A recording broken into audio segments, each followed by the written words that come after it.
Routine skills channel में खुश आमदीद। जी व्यूअर्स, कैसे हैं आप? खैरियत से हैं? तो आज का हमारा टॉपिक है, बहुत ही मज़ेदार टॉपिक है आज का हमारा। तो आपने जो है इस वीडियो को एंड तक देखना है। आज का हमारा जो टॉपिक है वो है मियाँ बीवी की लड़ाई में जो बच्चों का हाल होता है। तो उस टॉपिक में जो है हम आज बात करेंगे कि इसके नुकसान क्या हैं अगर घर में मियाँ बीवी जो है वो लड़ाई करते हैं, और अगर जो मियाँ बीवी लड़ाई नहीं करते तो उसके जो है वो फायदे क्या हैं।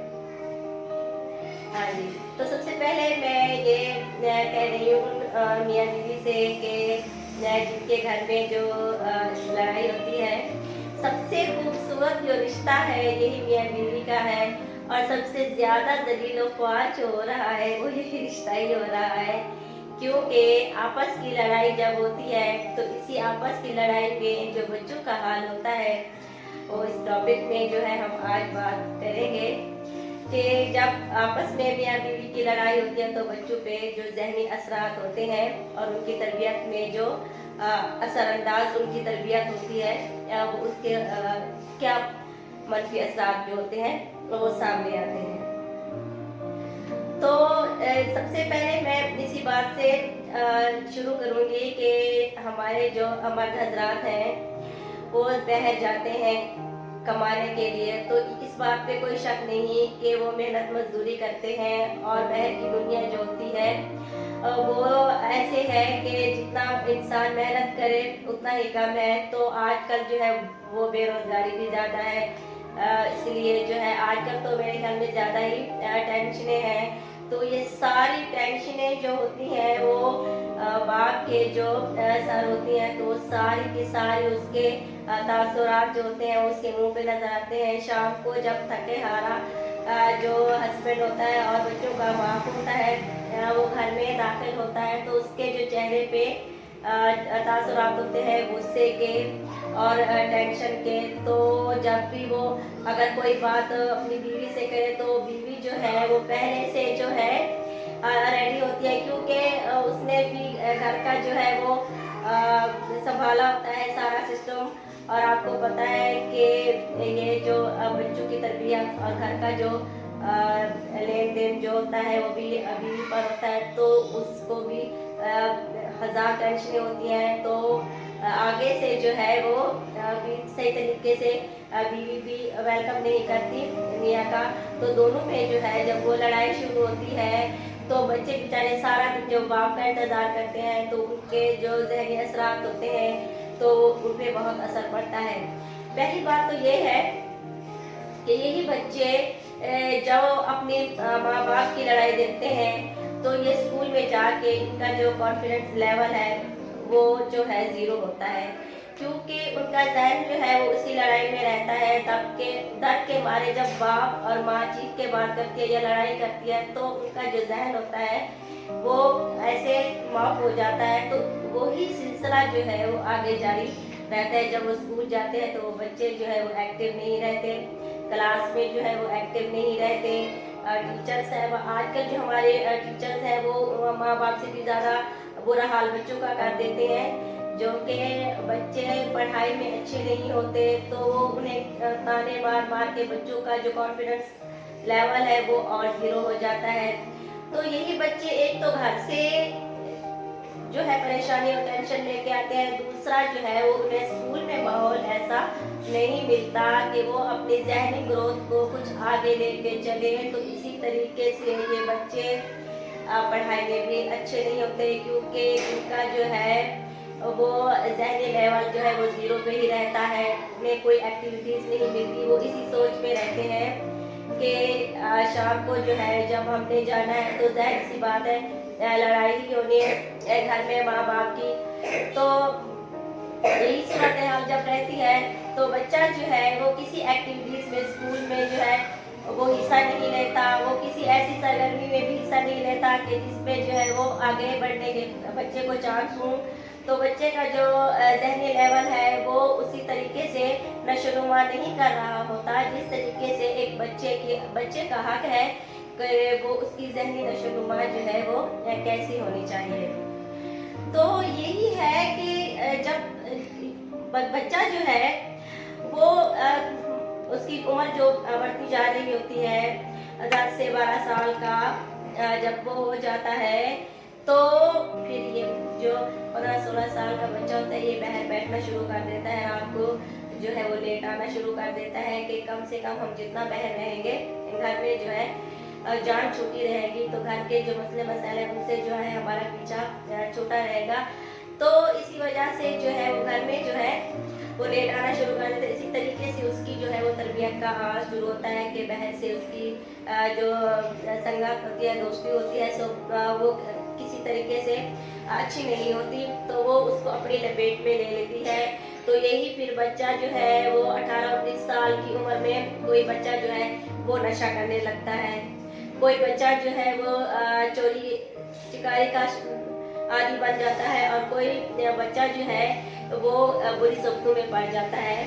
तो इसी तरीके से मैं बच्चियों पे आती हूँ कि जब बच्चियाँ जो होती हैं उन्हें बाप का जो है वो खुल के प्यार नहीं मिल रहा होता, बाप जो है वो सारा दिन ख्वार होता है, बहर जाता है, अपने बच्चों के लिए कमाता है और अपने बच्चों के लिए दिन रात मेहनत करता है, लेकिन वो गलती सिर्फ इस बात पे करता है कि वो खुल के बच्चियों को इजहार नहीं करता अपने प्यार का कि आप जो है हमारे घर में जो है हमारी बेटियां हैं, हमारी रहमतें हैं, हमने आप पे जो है वो इजहार करना बहुत जरूरी है, खासकर बाप पे।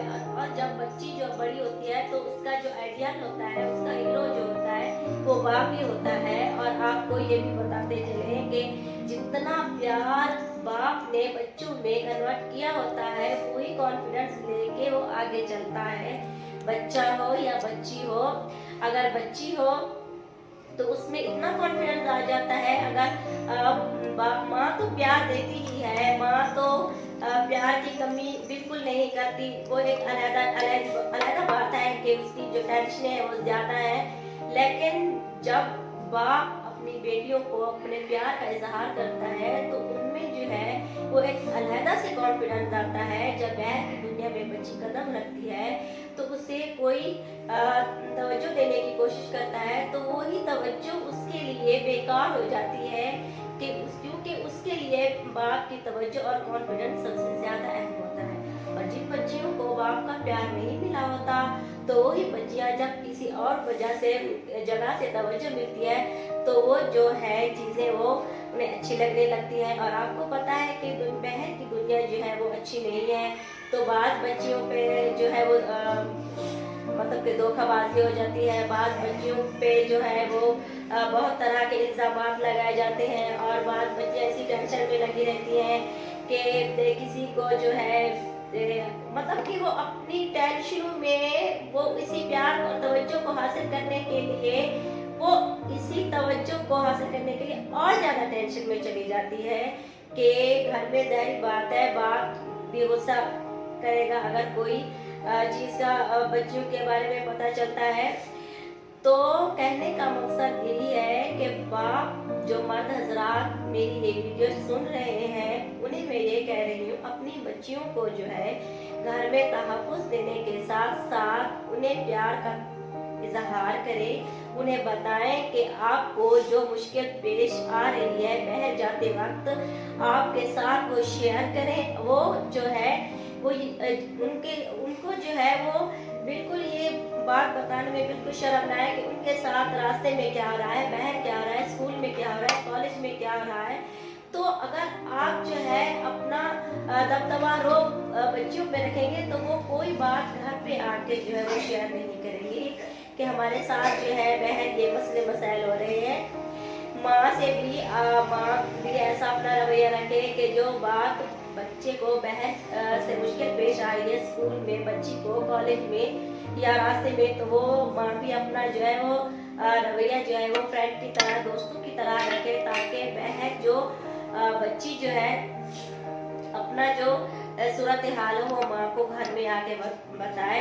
तो इसी तरीके से जो है वो तरबियत का जिम्मा वालिदैन पे और स्कूल के असातिज़ा पे होता है। और ये स्कूल में जो असातिज़ा इकराम आजकल पढ़ा रहे हैं और ख़ासकर टीचर्स साहिबा जो पढ़ा रही हैं, तो उनसे मेरी ये दरख्वास्त है कि जो बच्चे कम बोलते हों या जिन बच्चों में कॉन्फिडेंस लेवल 0 हो, उसी बच्चों को जो है आपने आगे बिठाना है। उन्हीं बच्चों के साथ आपने जो है गपशप करनी है। उनसे जो है आपने बातें करके उनके घर का माहौल पूछना है कि आपके घर का माहौल जो है वो कैसा है, माँ क्या बातें करती है, बाप।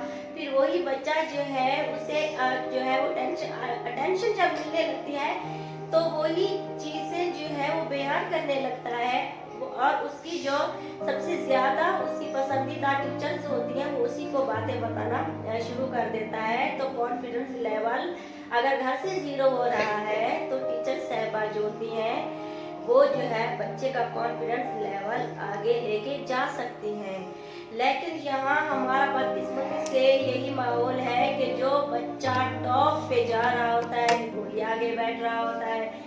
जो बच्चा घर से कॉन्फिडेंस लेके आया होता है तो उसी की मिसाल लेके टीचर साहबा उस बच्चे को खड़ा कर रही होती हैं कि इस बच्चे को देखिए, इसका कॉन्फिडेंस लेवल देखिए और इसी बच्चे की तरह बनने की कोशिश कीजिए। बराए मेहरबानी कि आप उस बच्चे के लेवल को उस बच्चे को बताएं। आपने उस बच्चे का लेवल खुद बनाना है। आपने उस बच्चे के साथ उसे खड़ा करके उसे कॉन्फिडेंस देना है कि आप इससे बात करो। जैसा कि ये आपके साथ बात कर रहा है वैसे ही आप उनके साथ बात करो। तो अगर स्कूल में ये बच्चों का कॉन्फिडेंस लेवल टीचर्स जो है वो बढ़ाना शुरू कर दें तो मेरे ख्याल में जो कि पढ़ाई का लेवल है वो भी ऊपर जाएगा और बच्चों का कॉन्फिडेंस लेवल है वो भी ऊपर जाएगा। ये हमारे मुआशरे में कॉन्फिडेंस लेवल की क्यों कमी है? हमारे देखें कि हमारे इंडस्ट्री में जो है वो कितने अदाकार हैं जो कि कॉन्फिडेंस लेवल में आगे हैं। ज़्यादा से ज़्यादा हमारी जो हीरोइनें हैं ज़्यादा से ज़्यादा 10-20 है। अगर इनको हम देखें तो ज़्यादा से ज़्यादा 40-50 होगी, क्योंकि ये जो मीडिया है, ये जो अदाकारी का जो है कि ये इसी में जो है कॉन्फिडेंस लेवल जो है इसकी ज़रूरत होती है तब ही आगे बढ़ा जाता है। इसीलिए जो है आपने पहले तो माँ बाप से दरख्वास्त है कि अपने बच्चे का जो कॉन्फिडेंस लेवल है वो घर से जो है वो उनको दे, बजाय इसके कि अपनी जो लड़ाई है वो अपने बच्चों में कन्वर्ट करें, अपने बच्चों के सामने लड़ें। तो ये डिस्कस जो है आप बच्चों के सामने ना किया करें। आप उनमें जो है कॉन्फिडेंस लेवल आप उनका बढ़ाएं कि आप जैसा इस दुनिया में कोई नहीं है, आप जैसे पढ़ाई कर रहे हैं और आप जिस लेवल पे हैं आपसे ज़्यादा बेस्ट कोई नहीं है। किसी बच्चे के साथ कंपेयर मत करें कि फलां बच्चा जो है वो पढ़ाई में ज़्यादा अच्छा है, आपके जो है नंबर अच्छे नहीं आ रहे। तो आपने जो है उन्हें कॉन्फिडेंस देना है कि आप इस वक्त इस लेवल पे भी हो, सबसे ज़्यादा बेस्ट लेवल पे हो। तो बच्चा जो है कॉन्फिडेंस में आएगा, स्कूल में जाके जो है वो उसका कॉन्फिडेंस लेवल और बढ़ेगा। तो इसी तरीके से जो है बच्चों में जो है आपने यही करना है कि खुद से तैयार करना है बच्चों को। जो है घर से तैयार करेंगे तो ये आगे जाके स्कूल, कॉलेज और यूनिवर्सिटी में जो है ये आगे अपना भी नाम रोशन करेंगे और आपका भी नाम रोशन करेंगे और मुल्क का नाम भी रोशन करेंगे। और यही हमारा मुस्तकबिल है। मैं जो सबसे ज़्यादा बच्चों के टॉपिक पे बात करती हूँ और मैं इसलिए इसी टॉपिक पे बात करती हूँ क्योंकि मैंने स्कूल का हाल भी देखा हुआ है और मैंने जो है जगह जगह जब मैं बाहर जाती हूँ तो किसी बच्चे को देखती हूँ कि वो स्कूल नहीं जा रहा होता तो कहीं पे जो है वो चाय पकड़ा के किसी को दे रहा होता है। तो मुझे बहुत अफसोस होता है कि हमारे मुल्क में पढ़ाई की, तालीम की इतनी कमी है कि हमारा जो मुल्क है ये बच्चों को भी पढ़ाने में नाकाम है। यही बच्चे हैं जो कि मजदूरी कर रहे हैं, यही बच्चे हैं जगह जगह मास्क बेच रहे हैं और यही बच्चे हैं हमारा मुस्तकबिल, यही बच्चे हैं। और मैं इसी टॉपिक पे बार बार जो है बात करती हूँ बच्चों के टॉपिक पे कि खुदारा इन बच्चों को जो है माँ बाप की ज़रूरत है, टीचर अच्छे असातिज़ा की ज़रूरत है, और सबसे बड़ी बात ये है कि अच्छा जो है हमारा वज़ीर आज़म उसकी ज़रूरत है। इस वक्त अगर ये वीडियो मेरी वज़ीर आज़म तक पहुँचती है तो खुदारा प्लीज़ इमरान खान साहब, हमारे बच्चे जो हैं वो मुल्क का सरमाया है, हमारा मुस्तकबिल है, और आपने जो है वो तालीम के लिए बेशक बहुत अच्छे इंतज़ाम किए हैं, लेकिन इस वक्त फ़िलहाल मुझे ऐसे कोई इंतज़ाम अच्छे नहीं लग रहे। हमारे बच्चे जगह जगह मजदूरी कर रहे हैं, हमारे बच्चे जो हैं वो जगह जगह चाय के ट्रे पेश कर रहे हैं उन लोगों को जो कि साहिब हैसियत है, जो कि बच्चों को अगर दो दो बच्चे भी पढ़ाए तो ये हमारा मुल्क जो है वो पढ़ाई से कभी पीछे ना रहे। इस वक्त जो है हमारे मुल्क में तालीम की कमी है, खास करके मुल्तान साइड से, डीजी खान साइड से इलाके में इन बच्चों को तालीम तो दूर की जगह इनको तो 2 वक्त की रोटी भी नहीं मिल रही कि वो जो है घर में बैठ के 2 वक्त की रोटी करें खाएं। यही माएँ होती हैं इन बच्चों को घर में रख के बिठा के वो मजदूरी करने जाती हैं, यही बच्चे फिर वो घर का काम करते हैं। घर में जो है ये बच्चों के कपड़े धो रहे होते हैं, लड़के भी बच्चों के कपड़े धो रहे होते हैं। तो खुदारा बच्चियों के लिए और बच्चों के लिए जो आपने इंतजाम किए हैं वो कम है और पीस करें, और जो वीडियो मेरी वो लोग सुन रहे हैं जो कि एक एक दो दो बच्चों को पढ़ा सकते हैं, इसी कॉन्फिडेंस लेवल में ले सकते हैं, तो खुदारा बजाय इसके कि आप किसी खैराती इदारे में सदका खैरात करें तो आप किसी एक दो बच्चे का जिम्मा ले लें, ताकि आपका जो है वो बच्चा भी वो मुस्तकबिल में आपका भी नाम रोशन करे और आपके आखिरत भी बने। तो मेरी इस वीडियो को जो है आपने कम से कम अगर एक दो बच्चा भी मेरी इस वीडियो के जरिए पढ़ लिख सकता है तो मेरे लिए इससे ज़्यादा खुशी की बात और नहीं होगी। तो इस वजह से जो है मैं किसी और टॉपिक पे नेक्स्ट वीडियो में इंशाअल्लाह ज़रूर मिलूँगी। ओके, अल्लाह हाफ़िज़।